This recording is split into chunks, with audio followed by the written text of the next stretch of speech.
அன்பில் இனியவர்களை, புரிந்துகொள், எல்லாம் மாயை. தெரிந்துகொள், கடவுள் ஒருவர்தான் நிலையானவர் என்று. எல்லாம் மாயை என்று ஏன் இன்றைய நற்செய்தி சிந்திக்க அழைக்கிறது. அவரோடு இணைந்து வாழ ஒன்றும் தேவையில்லை, அவர் மீதான நம்பிக்கை மட்டும் போதும். அனைத்தையும் அவர் பார்த்துக் கொள்வார். நிலையான உறுதி அவரில் இருக்கிறதா என்ற சிந்தனையை சீர்தூக்கி பார்க்க நற்செய்தி அழைக்கிறது. வார்த்தையோடு கடந்து சிந்திக்கலாம் வாங்க. Praise the Lord. இயேசுவுக்கே புகழ், இயேசுவுக்கே நன்றி. இறைவனின் அருட்கரமும் அருளாசிரும் உங்களோடும் உங்கள் குடும்பத்தோடும் நிறைவாக தங்கிட உங்களை நான் வாழ்த்துகிறேன். அன்பில் இனியவர்களே, பயணத்தின் போது சுமைகளை சுமப்பது சுகமாக இருக்காது, மாறாக அது சிரமங்களை தான் கொடுக்கும். அதுபோல ஆண்டவரின் ஊழியத்தில் பொருட்கள் சேகரிப்பு இறையரசை வளர செய்யாது, மாறாக தடையாகத்தான் இருக்கும். இந்த உண்மையை உணர்த்தவே இயேசு தன் சீடர்களை பணிக்காக அனுப்பும் பொழுது, பயணத்திற்கு கைத்தடி, பை, உணவு, பணம் போன்ற எதையும் எடுத்துக்கொண்டு போக வேண்டாம், ஓர் அங்கி போதும் என்று அறிவுறுத்துகிறார். நாம் வாழும் இக்காலகட்டம் நுகர்வு கலாச்சாரத்தின் தாக்கத்தை அதிகமாக தந்திருக்கிறது. அதிகமாக மக்கள் ஒருவரை பார்த்து வைத்திருப்பதுதான் பெரிது என்று நினைக்கிறார்கள். அதாவது அதிகமாக ஒருவர் வைத்திருப்பதால் அதிக மதிப்பு பெற்றவர், செல்வாக்கானவர் என்ற மாயையை பலர் மனதில் அது விதைத்திருக்கிறது.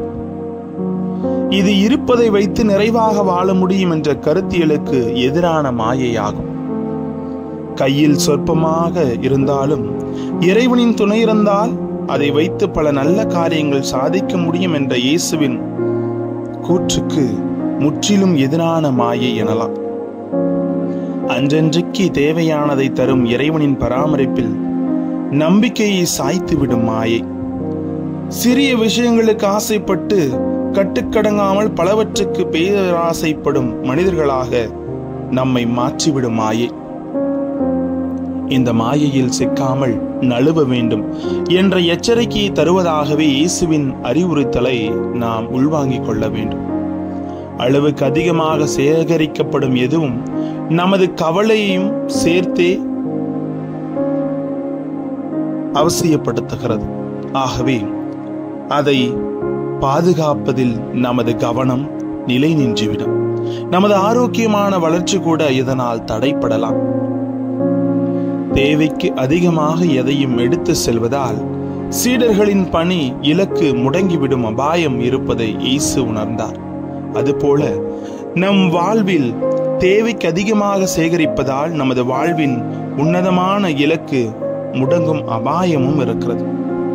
உண்மையிலேயே சமுதாய அக்கறை, பிறநலம் சார்ந்த வாழ்க்கை இலக்கை தாங்கி நம்மை வாழ்வோமானால் தேவைக்கு மிகுதியாக எதையும் சேகரிக்க முயலக்கூடாது, மாறாக இருப்பதில் நிறைவை காண வேண்டும்.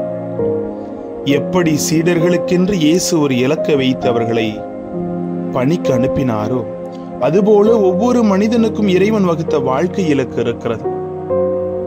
நாம் ஒவ்வொருவரும் அந்த இலக்கை அடையும் பயணத்தில் எது எது தடையாக அமையும் என்று உணர்ந்து அதை அப்புறப்படுத்தும் விழிப்புணர்வு கொண்ட ஞானத்தை வளர்த்து கொண்டு இறை பராமரிப்பில் தளராத நம்பிக்கை வைத்து வாழ்வதுதான் வாழ்வில் வெற்றியை காணுகின்ற வழியா.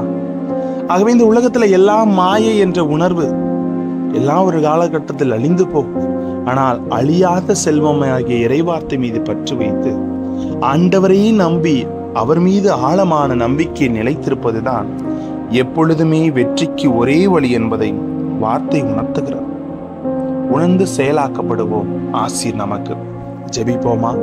அன்பு இறைவா, எல்லாம் மாயை என்ற உணர்வை எங்கள் ஒவ்வொரு உள்ளத்தில் வைத்து தடைகளை தகர்த்து உமது அன்பின் பிள்ளைகள் என்ற உணர்வோடு என்னாலும் கடந்து செல்ல எங்களோடு தங்கும் ஆண்டவரே. Praise the Lord.